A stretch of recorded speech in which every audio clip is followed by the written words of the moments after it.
বক্তব্য রাখছেন মহামান্য রাষ্ট্রপতি মোহাম্মদ শাহাবুদ্দিন। সময়টা ২০২৪ সালের ১৮ মে। একটু মনোযোগ দিয়ে শুনুন। এরশাদের হাত ধরে জিয়াউর রহমান, জিয়াউর রহমানের হাত ধরে তার বেগম জিয়া। এদের সময় মহান মুক্তিযুদ্ধের চেতনা তছনছ হয়েছে।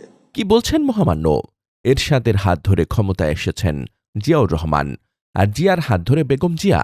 মোহাম্মদ শাহাবুদ্দিনের বক্তব্যে ইতিহাস রীতিমতো উল্টো মোড় নিয়েছে। আবার শুনুন।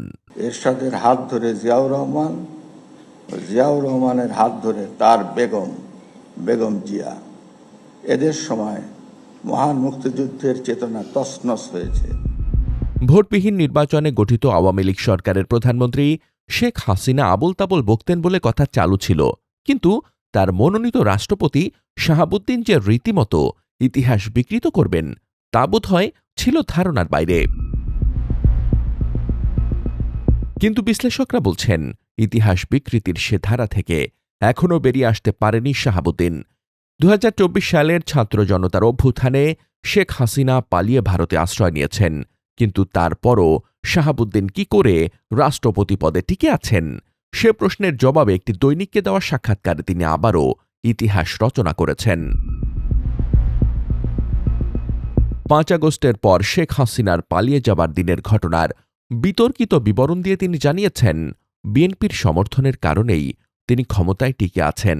জিয়া খালেদার পুত্র, নতুন প্রধানমন্ত্রী ও বিএনপি চেয়ারম্যান তারেক রহমানের আন্তরিকতার প্রশংসাও করেছেন তিনি। সাক্ষাৎকারে শাহাবুদ্দিন দাবি করেছেন, রাষ্ট্রীয় দিবসের ক্রোড়পত্রে তার একটি বাণীও ছাপা হয়নি। বাস্তবে ২০২৫ সালের স্বাধীনতা ও বিজয় দিবসের ক্রোড়পত্রে রাষ্ট্রপতির বাণী ছাপা হয়েছে। ৫ আগস্ট জুলাই অভ্যুত্থান দিবসেও তার বাণী ছাপা হয়েছে। এ নিয়ে রাষ্ট্রপতি শাহাবুদ্দিনের বিরুদ্ধে রাষ্ট্র প্রশাসন সম্পর্কে মিথ্যা বলাটা প্রমাণিত হয়েছে। প্রমাণিত এ অপরাধের জন্য রাষ্ট্রপতি পদ থেকে শাহাবুদ্দিনের পদত্যাগ করাটাই নিয়ম বলে জানাচ্ছেন বিশেষজ্ঞরা। রাষ্ট্রপতি শাহাবুদ্দিনের সে বিতর্কিত সাক্ষাৎকার ও বিকৃত বিবরণের প্রতিবাদ এসেছে নানা মহল থেকে। বিরোধী দলীয় নেতা ও জামায়াত ইসলামীর আমির তার প্রতিবাদে জানিয়েছেন, ২০২৪ সালের ৫ই আগস্ট বিষয়ে রাষ্ট্রপতি অনেক কিছুই চেপে গিয়েছেন। পতিত পলাতক প্রধানমন্ত্রীর পদত্যাগের বিষয়ে উনি উপস্থিত নেতৃবৃন্দকে যা বলেছিলেন এবং পরবর্তীতে জাতিকে যা জানিয়েছিলেন, তার বর্তমান বক্তব্যে তিনি তা স্বীকার করেননি, আর এখন যা বলছেন সেদিন তার কিছুই তিনি বলেননি। এ প্রতিবাদের কোনো জবাব দেননি শাহাবুদ্দিন। তার মানে দাঁড়াচ্ছে, ইতিহাস বিকৃত করাটা রাষ্ট্রপতি শাহাবুদ্দিনের অভ্যাসে পরিণত হয়েছে। অথবা তিনি ইতিহাস মনে রাখতে পারেন না, কিংবা তিনি নিজেই বিকৃত মস্তিষ্কের মানুষ। কিন্তু এসব ত্রুটির কোনো একটি থাকলে রাষ্ট্রপতি পদের দায়িত্ব পালন করা সংবিধান বিরোধী।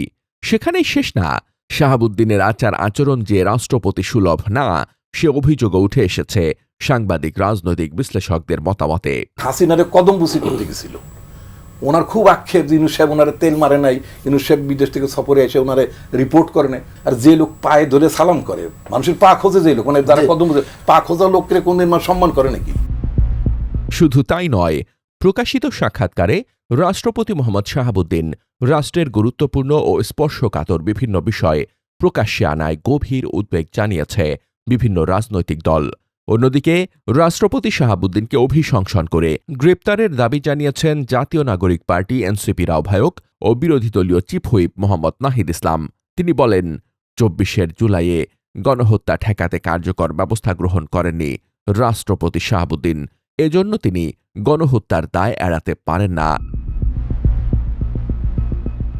কেবল গণহত্যার দায়ী না, স্বৈরাচারী শেখ হাসিনার আমলে বড় ধরনের অর্থ পাচারের অভিযোগও রয়েছে রাষ্ট্রপতি মোহাম্মদ শাহাবুদ্দিনের বিরুদ্ধে। দুর্নীতি দমন কমিশন দুদকের প্রধান থাকাকালে শেখ হাসিনা ও তার দোসরদের অপরাধ করার সুযোগ দিয়ে নিজেও শত শত কোটি টাকা পাচার করেছেন। বিদেশি ব্যাংকে অর্থ রাখা সহ বিশ্বের অন্তত ২টি দেশে বাড়ি ও সম্পদসহ নাগরিকত্ব নিয়েছেন বাংলাদেশের রাষ্ট্রপতি মোহাম্মদ শাহাবুদ্দিন।